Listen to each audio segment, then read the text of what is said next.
Hello friends, welcome back to the channel. Today we are continuing the story, What If Naruto Learned the Hiraishin under Jiraiya Namikaze's Return.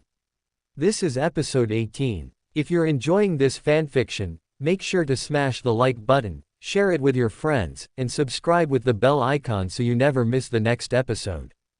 Alright, let's begin episode 18. Suigetsu, Jugo and Karen stared at Sasuke as he spoke those words. Not all of them were quite sure what to make of that statement. Suigetsu had a thoughtful look on his face as if trying to remember something. Karen had a frown, and was most likely worried about what could happen if they went after Itachi. Jugo did not seem to care about what Sasuke said as much, though he did not really like the fact that they were going to have to kill someone. I knew it, Suigetsu finally said, crossing his arms. He had been sure this was Sasuke's goal since from what he had heard, that was the only reason Sasuke had gone to Orochimaru after all. I knew you were going to go after your brother. Karen, Sasuke said as he looked at the redhead, you said you have other business to attend to, what will you do? Karen suddenly felt very flustered about being put in the spotlight. Well, now that I think about it, it's not that urgent. Would you cut the bullshit and just be honest for once? Suigetsu said in an annoyed voice. Seriously, what was it with women always having to lie to others about something, or maybe it was just Karen who lied. Perhaps you should just say, I want to get into Sasuke's pants and screw his brains out, or something, That's not it. Karen screeched, several tick marks forming on her head, you sick pervert. How could you even say something like that? Bullseye, Suigetsu said with a smirk, look at you, you're so flustered you can barely talk. Give it up, I know the truth. A long time ago, you did something to Sasuke. Karen's eyes widened in shock, and then she got angry and ended up throwing her fist through Suigetsu's face, turning it into water. Suigetsu, stop messing around with Karen, Sasuke ordered. He did not want to put up with these two constantly bickering. I told you to cooperate with her. Suigetsu's head began to reform. My bad, sorry Karen. His head was completely restored again as he looked over at the girl with a grin. For the record, I plan on sticking close to Sasuke. Karen clenched her hands as Suigetsu continued. One of the Kiri no Shinobigatana Nananin Shu, Kisame Hoshigaki, is with Itachi Uchiha. And I plan on taking his sword, the Samahata, for myself. You're just gathering swords, Karen said in a distasteful voice. That's so lame. Suigetsu had always desired to collect all of the swords from the Kiri no Shinobigatana Nananin Shu. Ever since he was a little boy they had been something of hero figures for him. For this woman to insult them and the swords they used, it was probably the greatest insult she could ever give. Suigetsu, Sasuke said in warning, noticing the swordsman's glare. I know, Suigetsu said with a sigh, knowing that he could not do anything because of Sasuke. Jugo, you're free now. What are you gonna do? He asked as he turned to the orange-haired man. Kimimaro said Sasuke's existence was like his rebirth, Jugo began as he looked at Sasuke. And Kimimaro sacrificed his life to protect him. I need to see for myself how strong of a shinobi he is. Then it's settled, Sasuke said. What do you mean? Sakura demanded, angry that Naruto could even think that way. Of course he'll come back. How could you even think that? She was cut off when Naruto looked at her with one of his colder glares, forcing Sakura to actually take a step back. Naive girl, you really think Sasuke will come back? Naruto shook his head. Don't be a fool, were that the case he would have come back when I offered the last time we fought. Sasuke's heart is consumed by darkness, all he can even think about is revenge. He will not come to Konoha since in his mind we stand in the way of his revenge. But Naruto, Sakura tried, Sasuke-kun is not coming back, Naruto snapped in a voice so cold the others in the room shivered. After everything that's happened, after everything we've tried to do to get him back, he has refused time and time again. From now on, we four move as one, Sasuke said as he looked at the three he had gathered for his purpose. Our group will be known as Hubby. The fact of the matter is, you cannot bring someone back if they do not want to come back. Naruto looked at the pink-haired girl with a grim look. And even if we were to drag him back, what do you think would happen? Do you think we'd be Team 7 again, and that things would go back to the way they were back when we were genin? Naruto shook his head. You need to face reality. Even if we brought him back, Sasuke would be forced to stand trial and he would then be executed for treason. No, Sakura muttered, her face taking on a look similar to despair.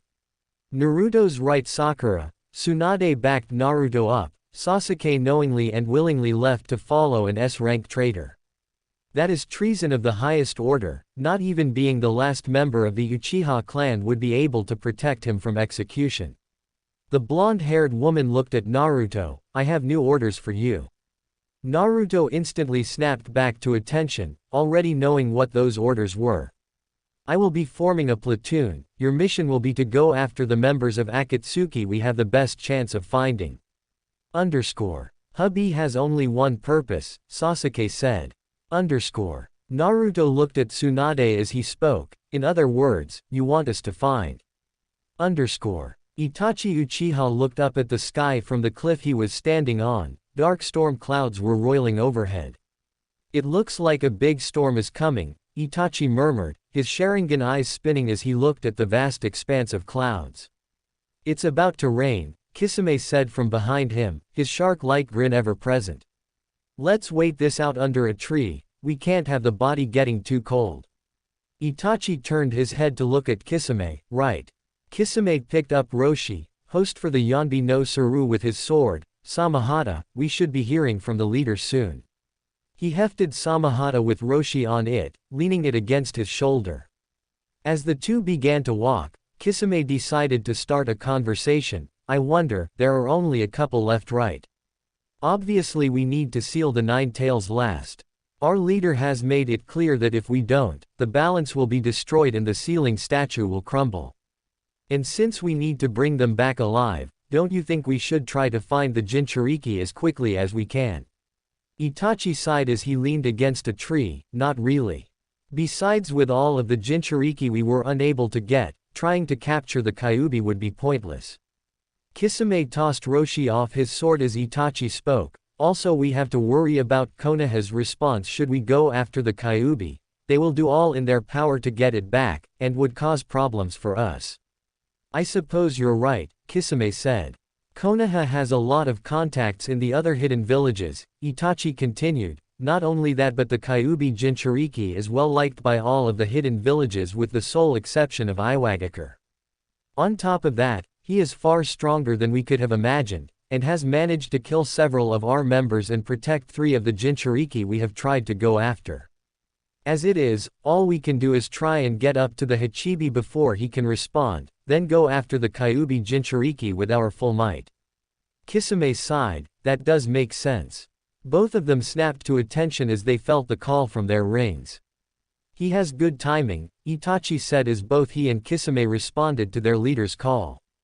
In a small black cave with nothing but a single fire for light, 7 ghost-like figures began to appear. One by one they phased into existence, until they were all there. You're late, Pain said as he looked at Itachi and Kisame. We just caught the Jinchuriki a moment ago. Kisame explained, we had to take a few precautions to make sure he wouldn't get away. Good, Pain said in a pleased manner, though no one there could tell due to how monotone his voice was. It looks like everyone is here. Now let us begin with the extraction of the Yonbi. Yes, Tsunade confirmed. I want you to find and if possible capture Itachi Uchiha. I have ordered every squadron to try and take any members of Akatsuki they find alive. Unfortunately they're not very easy to talk to. Naruto and Sakura turned to find Kakashi standing in the doorway. While only Naruto seems to have had any real encounters with them, it's clear that they are too dangerous to capture. Which means the only thing we can do is try our best to find Itachi, Naruto said. We'd need to get him alone without Kisame, since that would make capture that much harder. That's right Naruto, Kakashi replied. The silver-haired Jonin was very pleased and proud to see the man Naruto had become. Every time Kakashi looked at the blonde, He couldn't help but be reminded of his sensei. The young man had become an amazing shinobi. So are we going to do this then? Kisame asked. I'd like to seal the Yanbi as soon as possible. He had always found it something of a pain to just stand around for 3 days while they extracted the biju from their hosts. That he didn't get to kill anything during that time made the waiting even worse. We will, Pain said, but first I have some information. It seems that Orochimaru was killed. Itachi's eyes snapped open in surprise as he looked over at Pain. Well, it has been 10 years since he left Akatsuki, Kisame commented. I suppose his time finally came, Whoever killed him must have been something else. So who was it? Pain's eyes moved from Kisame over to Itachi. It was Sasuke Uchiha. I wanted to kill him, yeah, Deidara complained as soon as he heard of the man's murderer. Hey, impressive, Kisame said with a grin. You must be proud of your little brother, Itachi-san. He's gathering up a few underlings, Pain continued, ignoring Kisami's comments, all of whom can be problematic for us. Oh, Kisame said with a hint of curiosity. You should know one of them, Pain said, one of the Kurigakure's Hazuki brothers. Suigetsu? Kisame asked, receiving a small nod. The shark man smirked. Hey, now that takes me back. Jugo of Tenpin is with them as well. Pain looked at Kisame and Itachi. Itachi and Kisame, you two need to stay alert. They are probably going after you too. Itachi said nothing and Pain decided to continue. Everyone else, remember what I've told you about Sasuke Uchiha. If they learn too much about Itachi and Kisame, they may disrupt Akatsuki's plans. Hey Kisame, what's the deal with that Suigetsu guy you mentioned, yeah? Deidara asked. Kisame mumbled, going back in his memories. I saw him 10 years ago, cute kid, always smiling. He'd always chop off the limbs of his enemies before beheading them. People called him the second coming of the Kiri no Oni demon of the hidden mist. He's a child prodigy in the art of murder. They sound like an interesting bunch, Deidara said, thoughts of Sasuke himself going through his mind, yeah. So our mission will be to hunt down Itachi Uchiha of Akatsuki? Naruto asked, looking at Tsunade for confirmation. Seeing the woman nod, he continued, okay, say we do find him, what would we do with him? Even if we capture Itachi, I doubt Sasuke will want to come back. Not that we could, Itachi is one of the most dangerous shinobi in Akatsuki from what I can tell. Capturing him will be next to impossible. Sakura looked over at Naruto, whose face held a grim frown. If we're even going to attempt to capture Itachi, we're going to need more than one squad. Alone I should be able to kill him, but capture, Naruto shook his head, that's not something I can do. You're right, Kakashi said, we will need more squads, and one squad of 2 would be the most ideal amount for our mission. Naruto nodded, having 3 or more teams makes it easier for them to spot you, and the chain of command can get convoluted.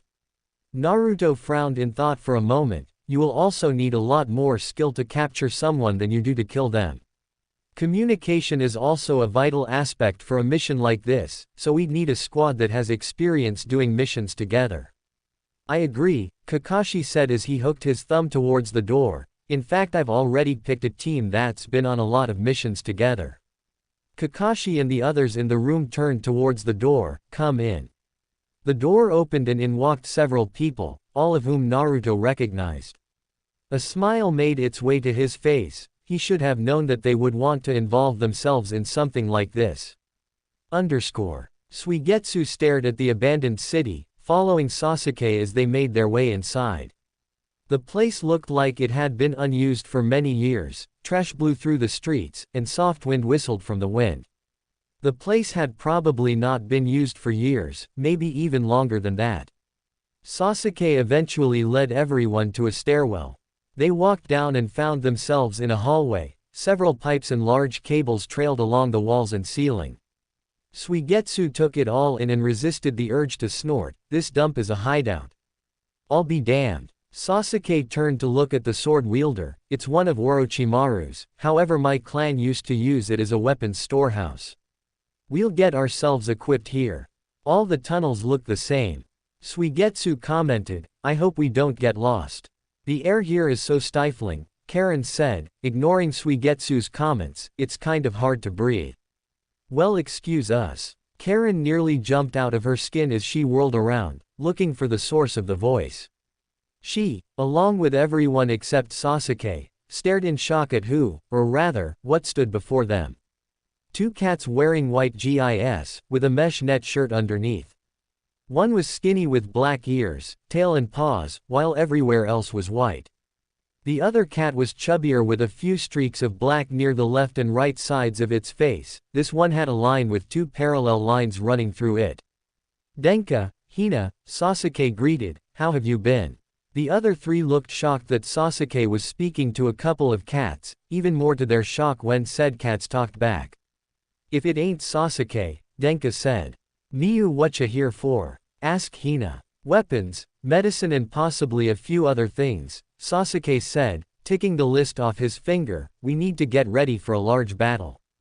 Talking to Nukas, "Awesome," Suigetsu said as he leaned down and placed a hand on his knee, while the other one reached out to the cats. "Here boy," the sword user made some clicking noises with his tongue. Unfortunately for him, the cat did not like being called a tanuki or the disrespect shown. RREOWR. Whoa. Suigetsu snapped his hand back, not wanting to get it bitten off. "They're ninja cats," Sasuke said, finding Suigetsu's weary look oddly amusing. "Don't mess with them unless you want to end up as a scratching post." "Didja bring the goodies?" asked Hina, not sounding the least bit concerned about what happened. Sasuke reached into his kimono and pulled out a bottle. "How about a bottle of catnip?" he asked, giving the bottle a shake. Denka nodded and began to move down the hall, stopping only to look at them. "Come on, let's see the elder cat." Sasuke and the others followed the two cats and soon found themselves in a large cylindrical room. There were all kinds of knickknacks and odd objects and items within it. Off to one side, on a behind in front of a bed, was a woman smoking a pipe. She was old, with wrinkles on her forehead and around her mouth. She had cat-like ears and a black cat-like nose, and was also surrounded by cats. Sasuke bent down on his knees and bowed before the woman. "I have come to repay my debts to you, elder cat." "So you are going to find Itachi then?" the cat elder asked as she put a set of ninja equipment with exploding tags, kunai, soldier pills and several other medicinal pills in front of Sasuke. "I remember what you two were like as kids," she said as she watched Sasuke wrap up the equipment and put it away. "I can't believe it's come to this. To think that the Uchiha clan would be reduced to two people, and that they would end up fighting to the death." She had served the Uchiha clan for many years, and had seen many things from that clan. She had also seen how much the two who were now mortal enemies had once loved each other dearly. She could not fathom how this had happened. "I made up my mind a long time ago," Sasuke said, taking out some money from his kimono and handing it to the cat elder, "but I thank you for everything you've done for me." "Hey grandma, do we have anything big enough to fit this guy?" asked a pretty blonde girl around Sasuke's age. She had been trying to find clothes for Jugo but nothing seemed to fit. "This isn't a department store, girl," the elder said in an annoyed tone. "Just wrap him up in the curtain." She gestured to the next to the two of them. "Don't be rude grandma. They're paying customers after all," the girl said in a distressed yet angry voice. However, she still did what her grandma suggested and pulled down the curtain, allowing Jugo to wrap it around himself. The members of Akatsuki watched as the body of Roshi, the Yonbi Jinchuriki, fell to the floor, dead from having his biju sucked out. The Gedo Mizu statue slowly opened one of the 9 eyes, showing 4 in total. What next?" asked Deidre as he looked at the other members. "What do you mean?" asked Kisame. "What are the choices? Do we go after Kakashi Hatake and the Kyuubi Jinchuriki?" asked Deidara, "or Sasuke Uchiha?" Itachi opened his eyes and looked at the bomber but did not deign to speak. "Oh, let's just forget about them," Tobi said, holding up his hands in a placating gesture. "Besides, we still need to get the Aikibi right." "No. Someone or something is protecting the One-Tails," Deidara said. "I was nearly blown up with my own art gun. Until I know who did that, it would not be wise to go after the Aikibi." Besides, it was my job to kill Orochimaru, so I have a beef with Sasuke Uchiha. This statement caused Itachi to activate his Sharingan eye, which was narrowed at the blonde bomber, though he still refused to speak. Are you okay with that, Itachi-san? Asked Kisame. The shark man knew that his brother was off limits. He was one of the few people who Itachi had told Kisame not to touch, ever. However, Itachi just looked at him. As usual, he said nothing. Sasuke and his team looked out at the area from the cliff face they were on. The sky was beginning to darken and storm clouds were brewing in the distance. Sasuke frowned as he looked around. Let's move out. Naruto looked at the team that had been assembled for him as they made their way out of the gates of Konoha.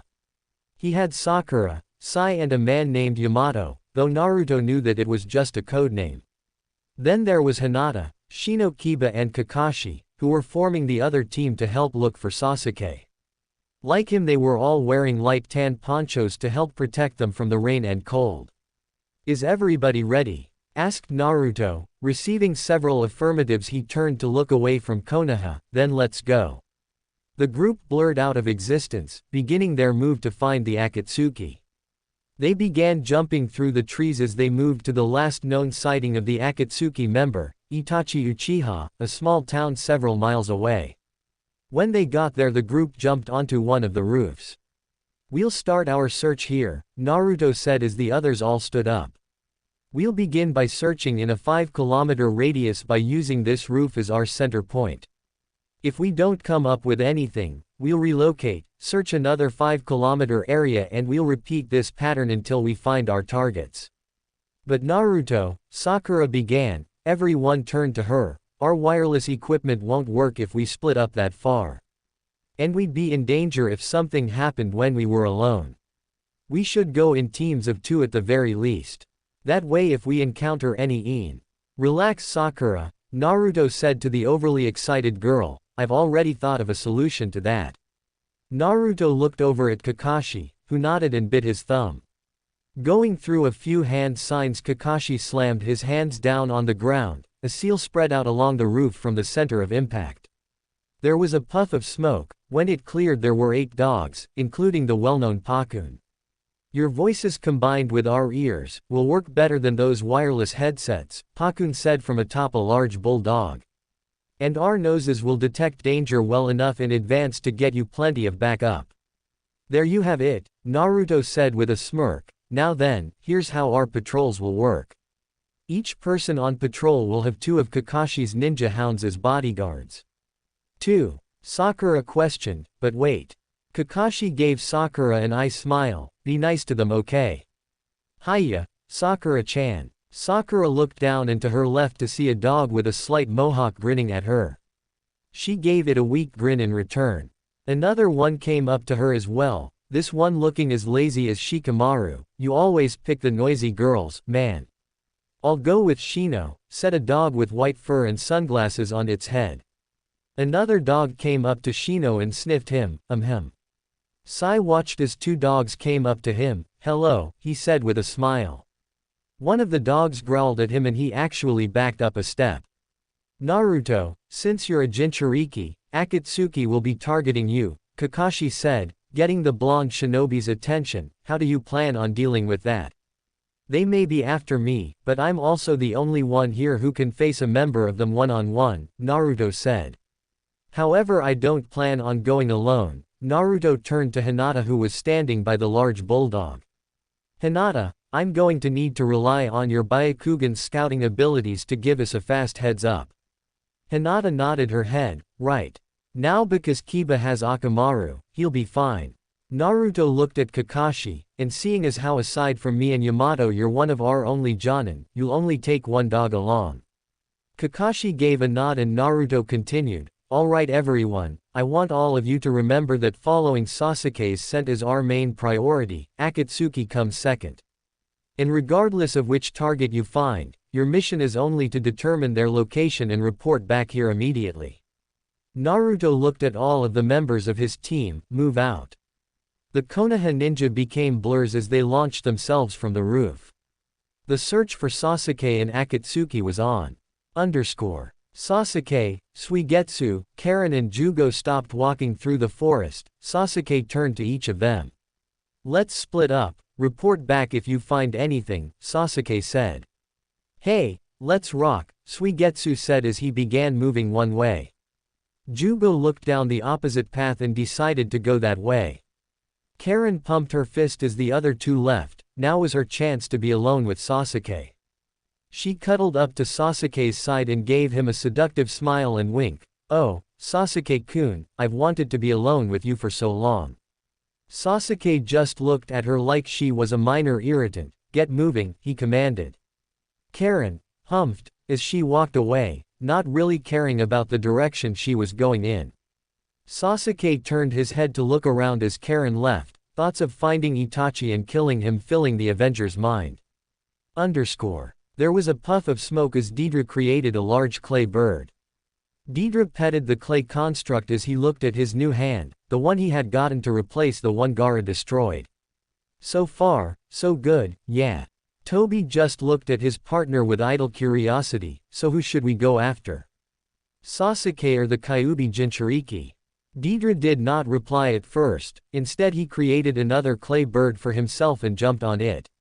He stood up and smirked. Who should we go for indeed? Yeah, the bird took off as he began to look for one of his two targets. He did not really care which, so long as he got to make his art. Who the hell are you? A man in ninja garb with no affiliated Hittite asked. Suigetsu smirked as he walked down. Now that Sasuke's not here, I get to have some fun. Quicker than the man could react, Suigetsu pulled off his sword and cleaved his head off. Grinning, he opened the door and looked in, making sure there were no traps. He began walking in when all he saw were two men, one sitting on the couch and the other standing a little ways away. Who the hell or why? The scarred man did not get the chance to finish his sentence, as Suigetsu put his head in the hole at the end of Kubikiri Haucho. Pushing himself off, Suigetsu listened in satisfaction as the man hit his head on the inside of the sword.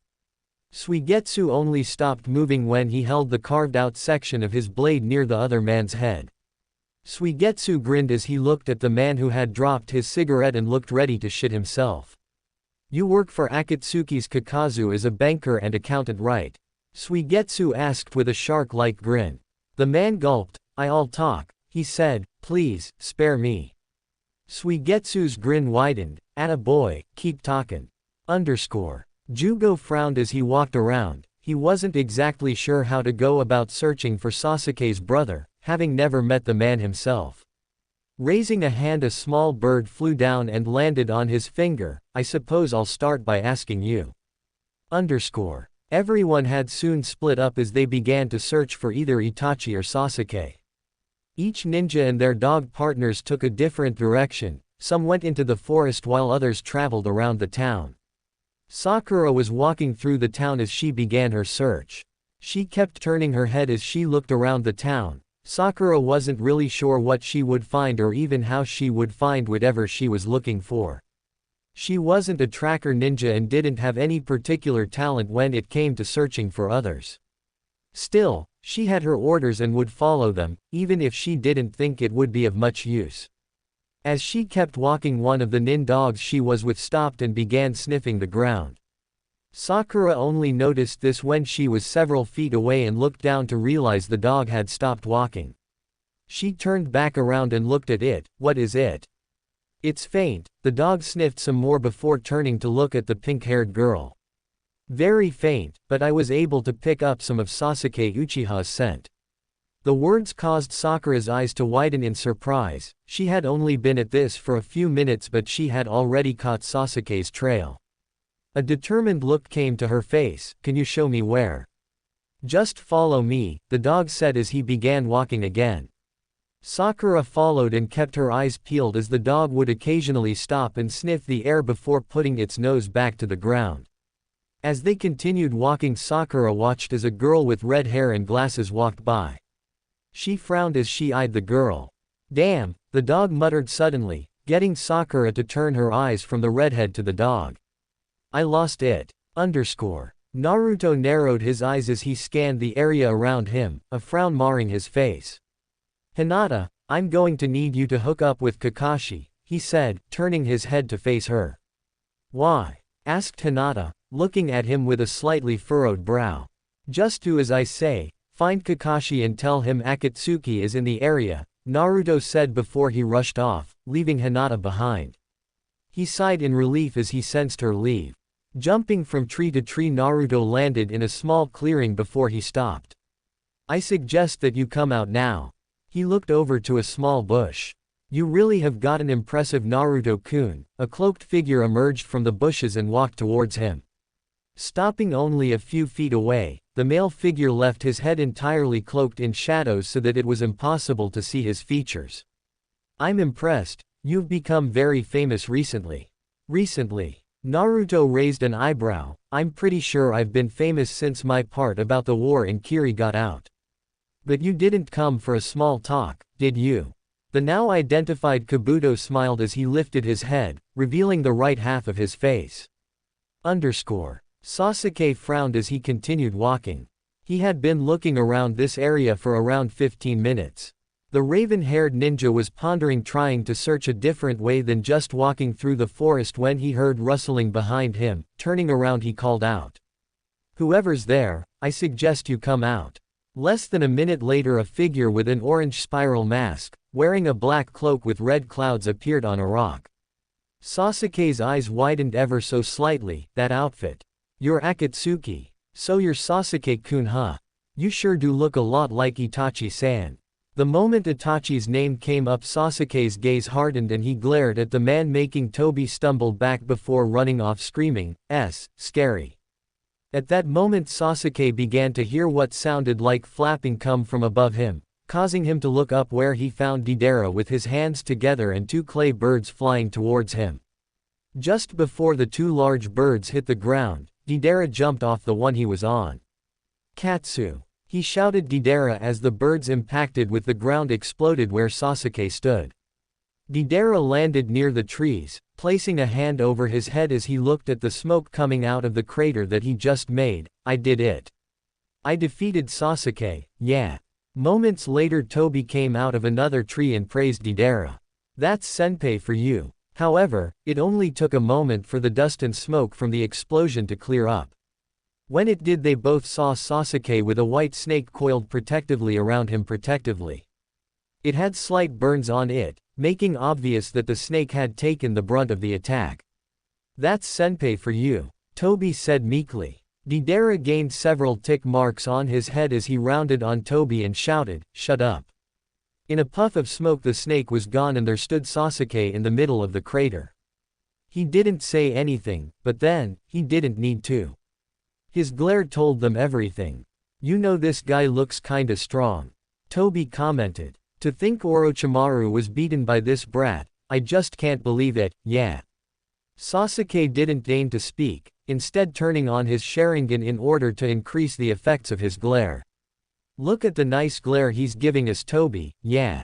Sasuke stared at them for several seconds before finally opening his mouth to ask, where's Itachi Uchiha? Deidara seemed surprised by the question and said, huh. Sasuke's eyes bore into the blonde bomber's own as he said, tell me where Itachi is and I'll let you go. Hearing the raven-haired Uchiha's words made Deidara grit his teeth, the way they sounded so arrogant, like this brat thought he could defeat him. Sharingan, asked Deidara rhetorically. With those eyes, I guess you really are his little brother. You were probably only able to kill Orochimaru because of your Uchiha blood, without that you're nothing. You're nothing but a fool blessed with good genes. Sasuke didn't say anything as they gazed into each other's eyes. Then Sasuke burst forward in a burst of speed, moving faster than most people could ever hope to. He placed a hand on his sword as he ran, appearing right in front of the duo. He unsheathed his sword and made a slice at Toba's midsection. Huh. Toby said before he fell down to the ground. Meanwhile, Deidara had already jumped back up onto a tree branch. There, that's one of you dead. Sasuke turned to look at Deidara. Now I won't ask again, where is Itachi? However, while the raven-haired ninja was speaking, Toby got back up and shook his head clearly. What's up with you, Toby? Deidara yelled. Don't let your guard down just because he's a kid. Sasuke's eyes widened slightly as he turned his head and saw Toby get back up. What the? I know I hit him, so how did he get back up? Toby just waved his arms in a slightly placating gesture. His Shunshin no jutsu was just too fast for us to deal with. Deidara smirked as he pulled his arms out of his pockets and shoved them into his clay bags, allowing the mouths on his hands to take in a good mouthful of clay. First, I'll watch his movements with chakra level C1.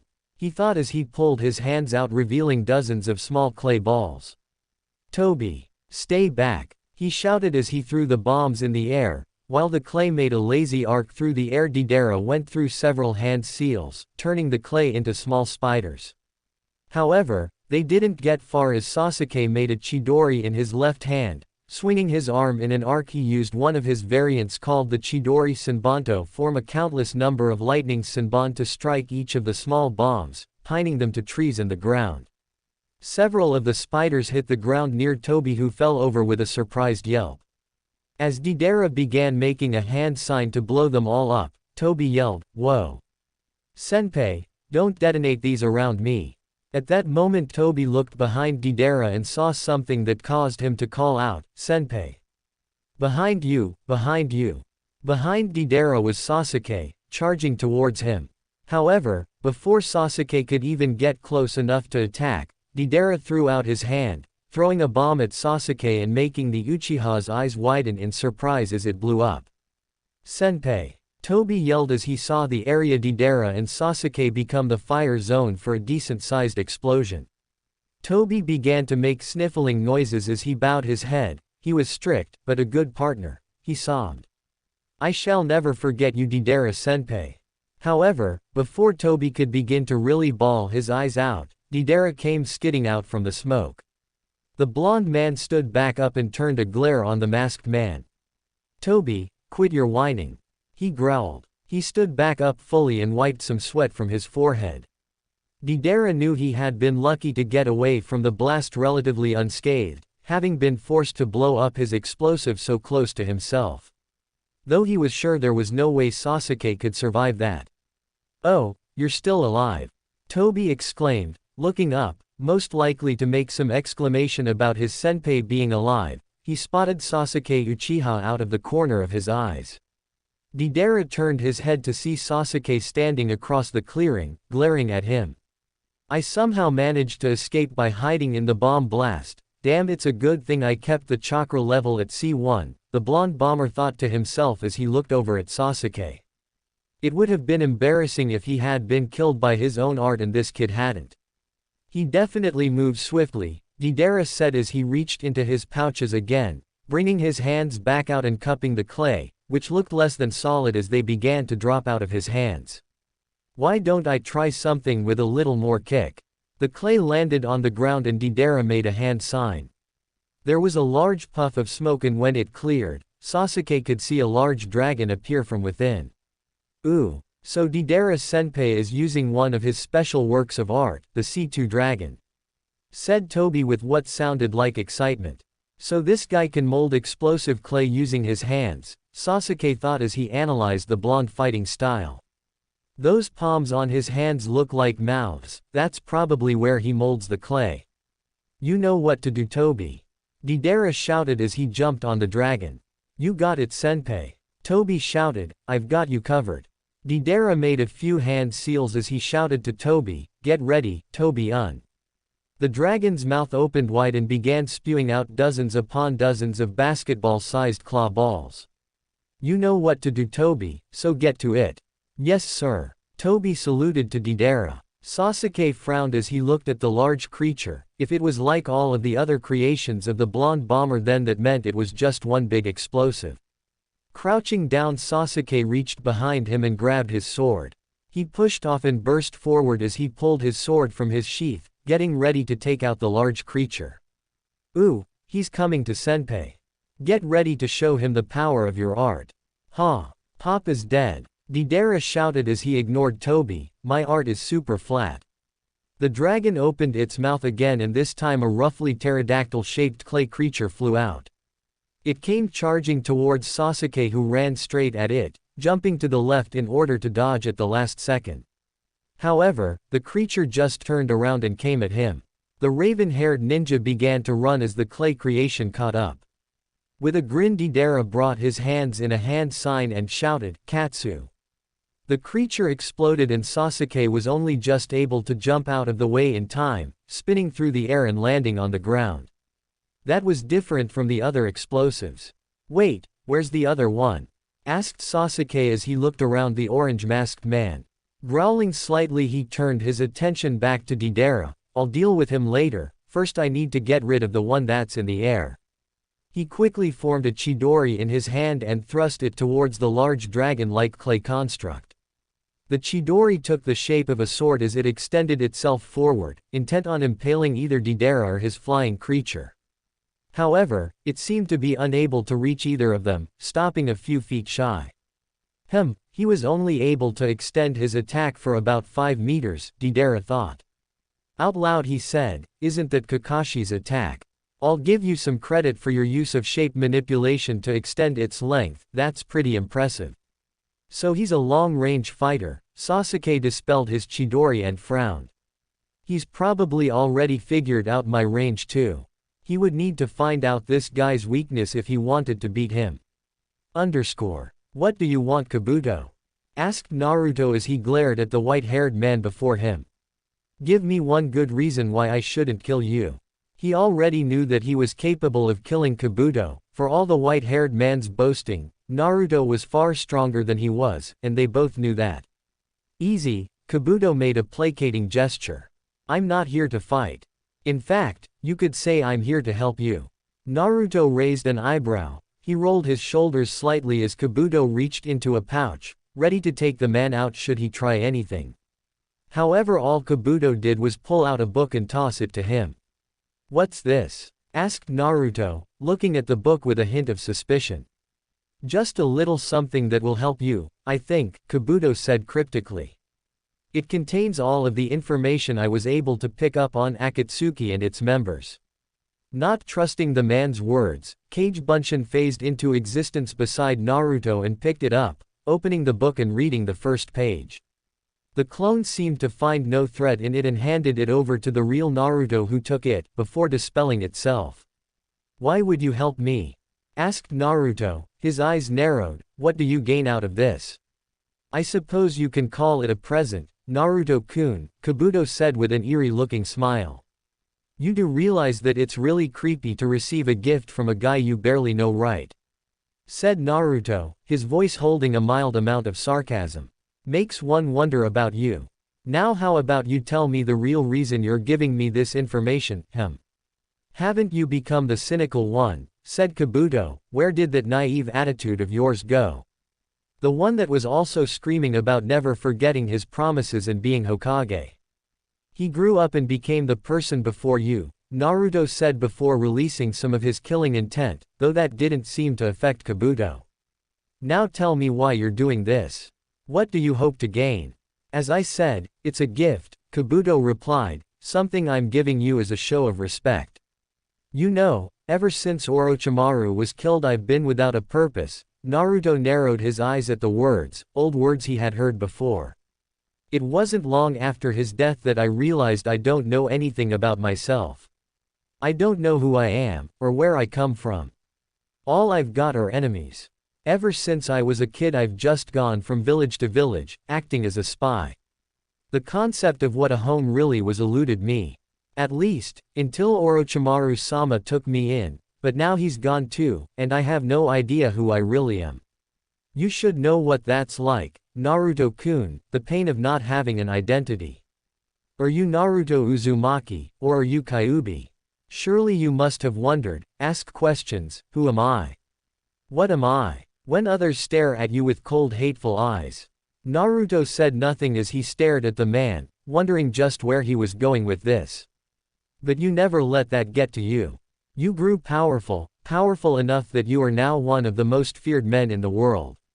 Naruto Uzumaki Namikaze, the son of the Yondaime Hokage, the Nadaime Kuroi Senku. You stepped out of the shadow of the Kyuubi and now you're looked up to in Konoha, you have friends and learned who you really are." Kabuto reached up and pulled his hood back from his face, though he kept a profile view so that Naruto still could not see the left side of his face. But I never did that, I never tried to surpass Orochimaru-sama. I simply clung to him, hiding behind his power. So you see, I understand how you feel and it's made me realize that I want to be like you. It was then that Kabuto turned to Naruto and finally showed him the left side of his face. And now I've decided to find a new me. One that surpasses Orochimaru-sama, and I've started by integrating his soul into my body. You gave me the first hint I needed, to find myself a new identity. And for that you have my gratitude, Naruto-kun. Orochimaru-sama was a living symbol of reincarnation, and now he lives inside of me as the existence I must surpass. For the longest time Naruto stared at the white-haired man who had put him through more trouble than he was worth. He gazed at the other half of Kabuto that looked like he had skinned Orochimaru and grafted it onto his face. After what seemed like several minutes but in truth was only a few seconds, Naruto began to laugh. He laughed long and hard. Are you serious? His sides heaved slightly with his uncontrollable laughter. You honestly think you understand me? Wiping a tear from his eye, Naruto sighed before his eyes suddenly went cold. You know nothing about me. You may think you understand, but from what you just said, you really know nothing. I've always known who I was. Unlike some people, I never doubted myself when it came to who I was. Sure, when I was a kid I hid myself from others. I was afraid of the looks people gave me, the hatred I saw in their eyes. But I never once doubted that I was anyone other than myself, because if I felt doubt, then it would have the same thing as admitting defeat. And everything I've done up to this point is because of all of my hard work, shedding blood, sweat and tears to get to this point. And you? Naruto scoffed. You've just grafted Orochimaru's cells to your DNA, you're not surpassing him, you're becoming him. It's the most pathetic thing I've ever seen. To each their own, I guess. Kabuto shrugged. Well, whatever. I just came to give you that. However, know that when I've fully integrated Orochimaru-sama's cells into my body, I'll be coming back to fight you as a test for my abilities. He made a hand seal and his form began to waver. Until we meet again, Naruto-kun. Naruto watched as the white-haired man disappeared. He stared for the longest time before shrugging and heading back into the trees. Hey, Deidara smirked. He made a hand seal and the dragon's tail contracted slightly before its mouth opened. From the opening was another pterodactyl creature. You may be good, but my art packs a punch. The clay construct shot from the mouth of the dragon and flew towards Sasuke. Said Uchiha jumped out of the way just as the creature hit the ground, creating a large explosion in a cloud of dust, of which Sasuke just flew out of. You're just as fast as I expected, Deidara said with a large grin. He watched as Sasuke stepped on the ground, only for his foot to sink in. Gotcha. There was another explosion coming from where Sasuke stepped. As Deidara flew overhead, he looked into the dust and smoke his art had caused. I wonder if I killed him. The smoke soon began to clear, letting him know he spoke too soon.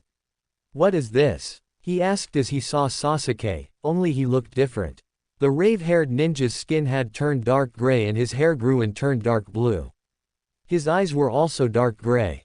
Additionally, he had grown webbed claw-shaped wings from his back, and a dark, star-shaped mark appeared across the bridge of his nose. I wonder if that's Orochimaru's cursed seal I heard so much about. Just then Toba's head burst out of the ground. Senpai. The clay mines are all set. Well done, Toby. Deidara yelled from his spot on the dragon. Now get away from there. Okay. Toby shouted as he waved to Deidara.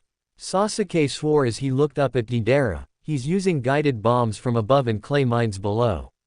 Above him, Deidara was smirking. C2 restricts your movement with mines, allowing me to make pinpoint attacks from the sky. That's the beauty of this combo's attack. You probably know this by now, but there are mines packed all around your feet. One wrong step and you'll blow yourself up.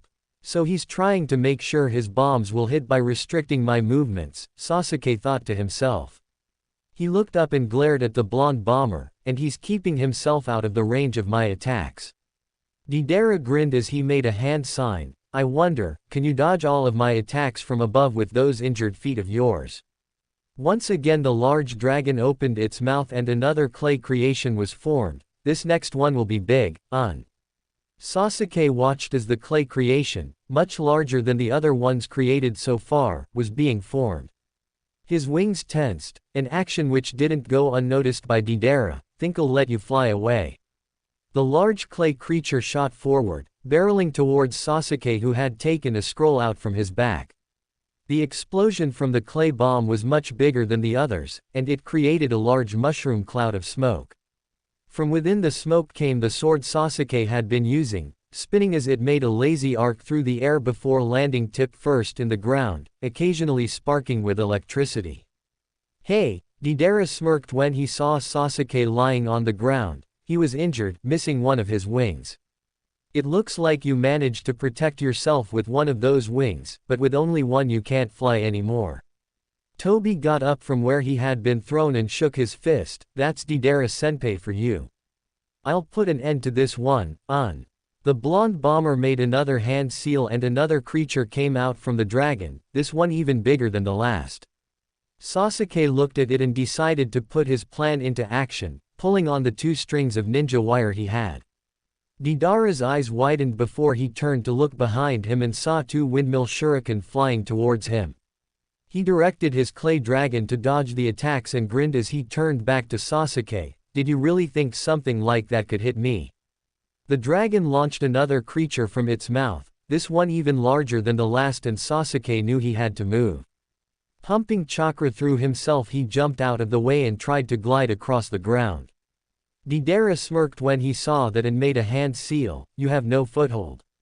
If you fall anywhere in that minefield you'll be blown to shit. However, much to Deidara's surprise, if the widening of his one visible eye was anything to go by, Sasuke landed on the sword that was still stuck in the ground. The raven-haired ninja's left hand began to crackle with electricity as he used one foot to stand on the sword. Just as the explosive hit the ground and blew up, he jumped into the air and thrust out his hand, piercing one of the creature's wings. Gritting his teeth, Sasuke used his Chidori blade to slice the clay dragon's wings off. Deidara-senpai's losing his balance. Toby shouted in surprise as the blonde bomber's clay creation began tilting to the right as it felt. Damn it, Deidara cursed as he used chakra to stick to the creature. He purposely stuck his sword into the ground so he wouldn't have to worry about the mines. He tested the presence of landmines and created a foothold.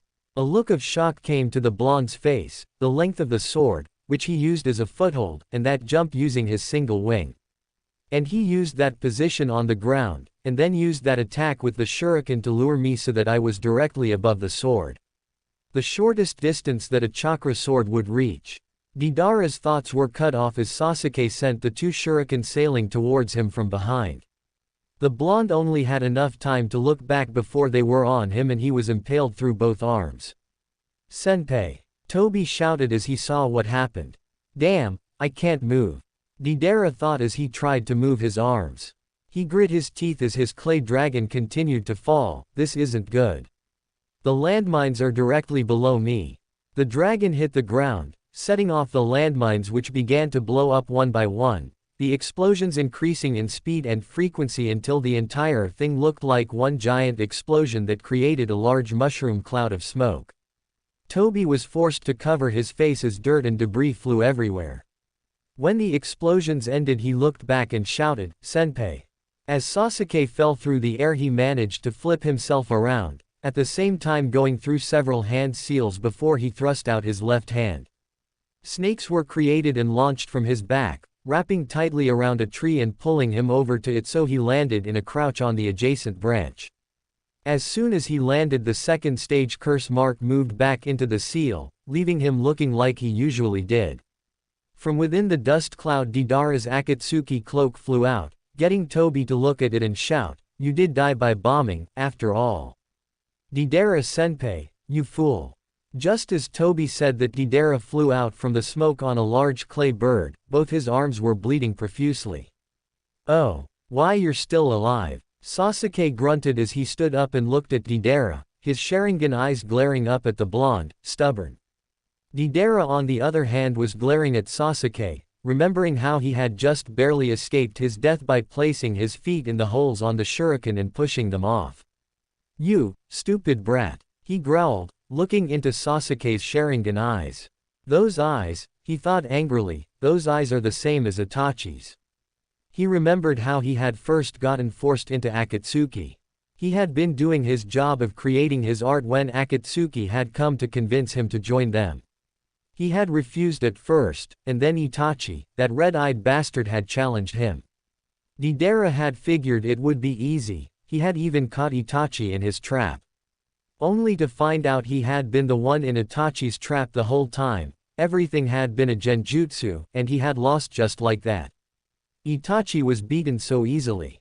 It made him furious. And now this brat was looking at him with those same eyes. "Don't mess with me," Deidara shouted, "I'm better than you."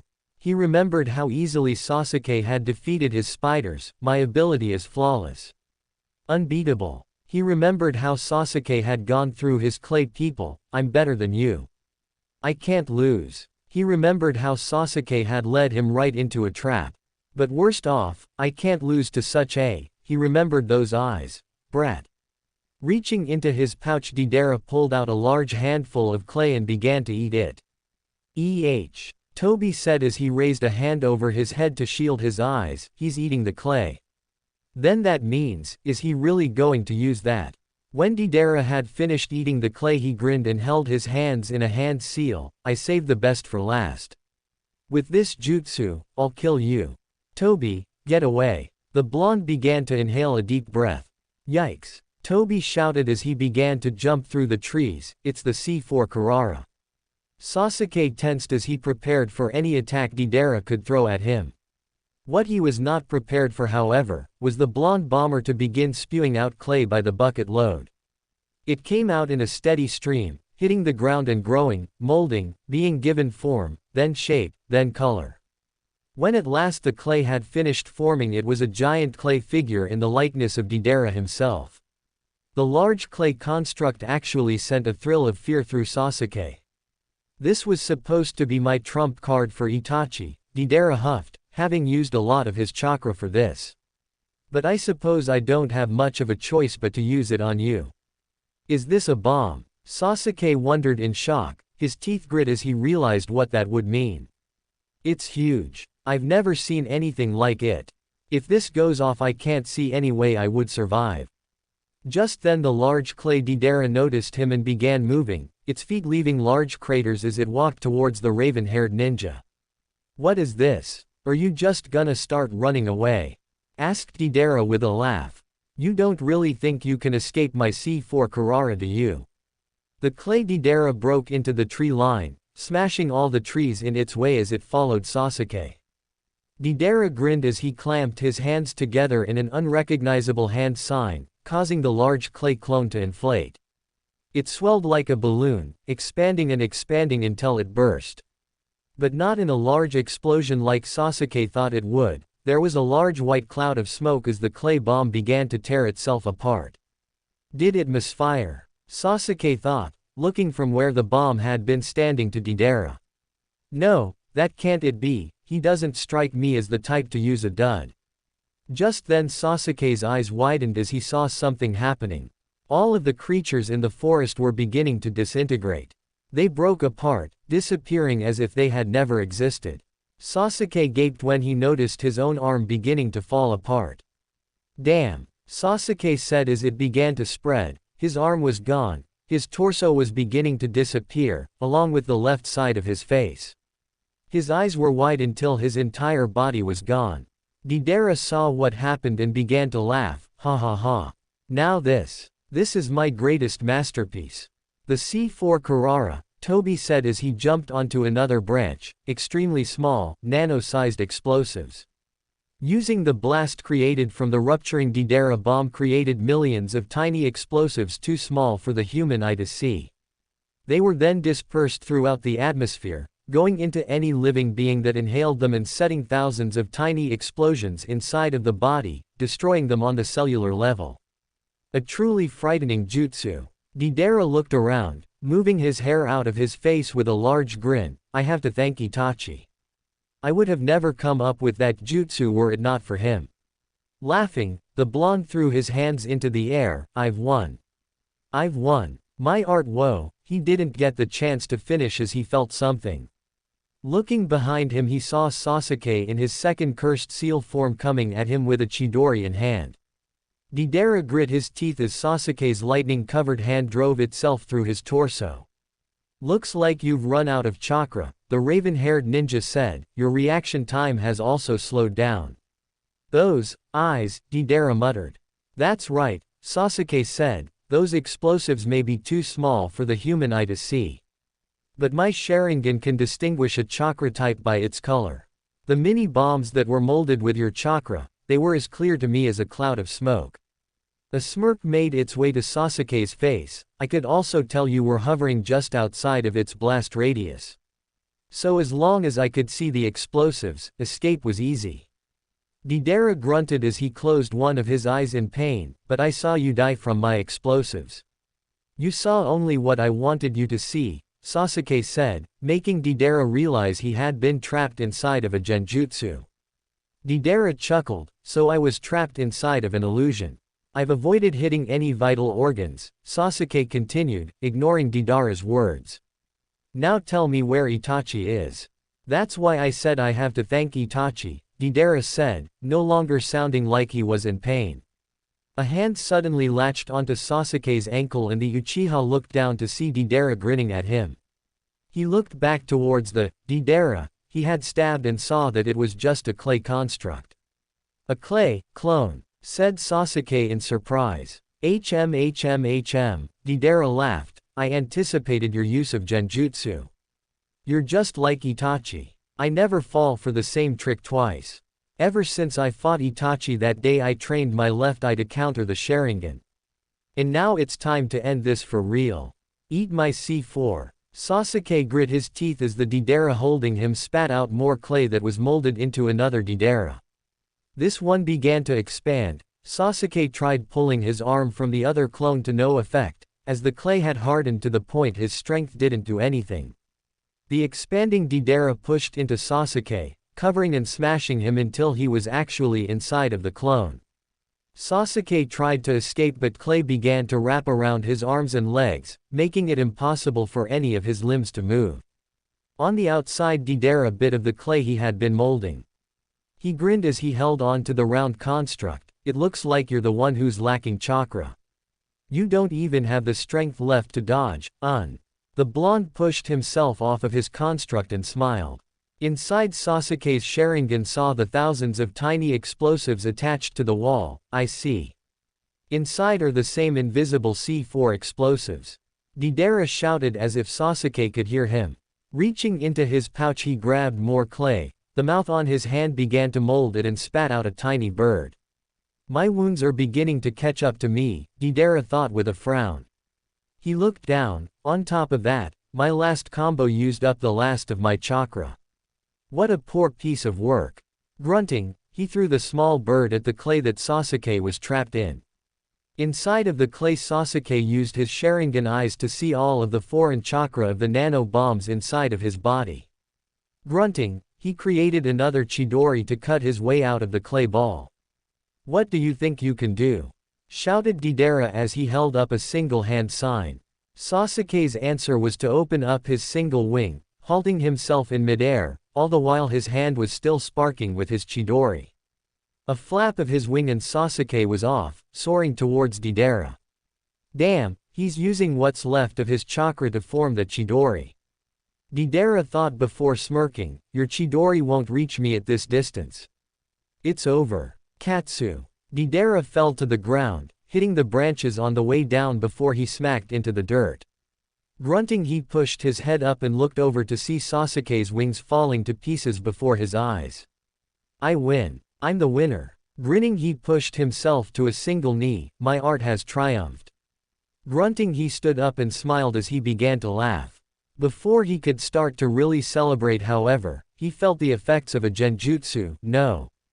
Why? He turned around just in time to see a normal Sasuke before he was hit in the face. Deidara was sent flying several feet away from Sasuke, skidding and tumbling along the ground before coming to a stop. Sasuke panted, looking like he had been put through a blender. He was missing his right sandal. Scratches, cuts and burns were covering his body and he could tell he was on his last leg. Deidara grunted as he pushed himself into a sitting position. How? How did you do it? How did you disarm my C4? I figured it out a while back, Sasuke said. When facing the Sharingan it's prudent to hide your hand seals, because no matter how fast you are, these eyes will read them. Every jutsu you've used has been Doden jutsu. My Chidori is a Raiden attack, get it now? I see, Deidara grit his teeth, then that jutsu you used was too. That's right, Sasuke interrupted, Doden is weak against Raiden. I used the lightning my style generated to negate the effects of your bombs. After all, that's your style's weakness. Deidara gasped, I see, that Reikiri you used earlier was to run it through yourself. It enabled you to unarm the C4 that had been running through your body. That's right, Sasuke smirked, thanks to that my body is in tatters. Although, the correct name for my jutsu is Chidori. He figured out the weakness to my art in such a short amount of time, Deidara thought with his teeth gritted angrily. And so accurately too, when did you figure it out? When did you discover my art's weakness? When your first landmine blew up, Sasuke admitted, although, I've been analyzing your style from the very beginning, ever since I countered your attack with my Chidori Senbon. Among the bombs you created, some exploded and some didn't. That's when I first formulated my hypothesis. The only bomb that actually exploded was the one you used when I attacked you, the one my Chidori Senbon hadn't pierced.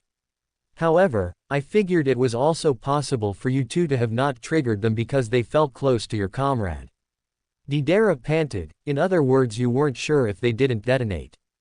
I see, so that's why you tested those two alternatives on the landmines. Exactly. Sasuke stood up a little straighter. I figured if the landmines were self-triggered, then your will was not involved. So I could test my theory to see if my Raiden jutsu could disarm your bombs. Deidara's eyes widened and Sasuke said, that's right. That time I stuck my sword into the ground. I wasn't verifying the location of the landmines, I ran through them with my Chidori running through the sword in order to confirm my theory. But how? How could you pinpoint the location of the landmines so easily?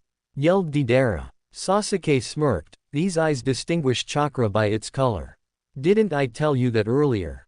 Deidara's eyes widened as he realized he had been played a fool this whole time. But what would have happened if my landmine had detonated? Well, I figured it either would or it wouldn't. But if it did, I had a backup plan, Sasuke stated, feeling arrogant at the way this man cowered before him, although, I didn't get the chance to demonstrate it. Feeling confident Sasuke began to walk forward, Deidara tried to get up only to fall. He stopped several feet from the blonde bomber, now I won't ask again, where is Itachi? Deidara's answer was to launch clay snakes from his hands. They latched onto Sasuke but a quick burst of ration chakra destroyed them. However, doing so used up the last of Sasuke's chakra and he too fell onto his knees. Deidara began to smirk, you may be trying to look all bad, but I can tell your chakra is also running drastically low. But I still have enough clay too. He trailed off as he noticed that Sasuke seemed unconcerned. Shouldn't you at least be panicking? He looked into the teen's eyes and glared at what he found. That's what pisses me off so much. The way you try to act so cool and unconcerned about what's going on. You think you're better than me. Better than my art. It pisses me off. In response Sasuke turned off his Sharingan and Deidara glared even more. So you're disengaging your Sharingan, huh? You really are taking me lightly, aren't you? The blonde bomber ripped off his shirt, revealing an area over his heart with an odd seal and stitches on it. Using a hand he pulled off the stitches, while his other went to grab the last of his clay. The stitches came undone and Sasuke was surprised to see that they had been holding together another mouth. Deidara grinned as he let the mouth on his chest eat the clay, and as he did black lines began to form along his body and his skin turned gray. This is my ultimate art, Deidara said, I will detonate myself and with my death, I will become art. This guy's insane, Sasuke thought. This never-before-seen explosion will leave a never-before-seen scar on the land, Deidara said. And my art will earn never-before-seen admiration. And in the midst of this admiration you will die. Sasuke tried to get up, but all he managed to accomplish was to fall on his side. An explosion that will cover a 10-kilometer radius. You won't be able to get away. By now Deidara had become nearly transparent, only the black lines, his hair and eyes were visible. Now suffer in despair. Scream. My art is, all of the lines began moving towards the center of Deidara's chest to form a ball, an explosion. A white beam of light shot out from Deidara, blasting into the sky as the blonde bomber was consumed. It spread out from the center, annihilating everything in its path. Soon the explosion took the shape of a large white dome with a pointed tip and 2 points on either side. The explosion was seen by everyone in the area, including the Konoha ninja. Naruto frowned as he tried to sense out the chakra. He wasn't a sensor type, but he had learned to differentiate chakra he had felt before. He recognized this signature as the one which had belonged to Deidara, the bomber that he thought he killed in Suna. I wonder how he survived. Naruto said to himself, his eyes narrowed. If he's fighting, then it's either one of us or Sasuke. Putting on a burst of speed, Naruto tore into the tree line and began to travel towards the explosion. And that's the end of episode 18. How did you like this episode? Tell me in the comments, do you think Naruto is becoming a true force with the Hiraishin? If you want episode 19, then please like this video and comment, next episode. Thank you so much for watching. Don't forget to subscribe and hit the bell icon. I'll see you in the next episode. Take care, bye.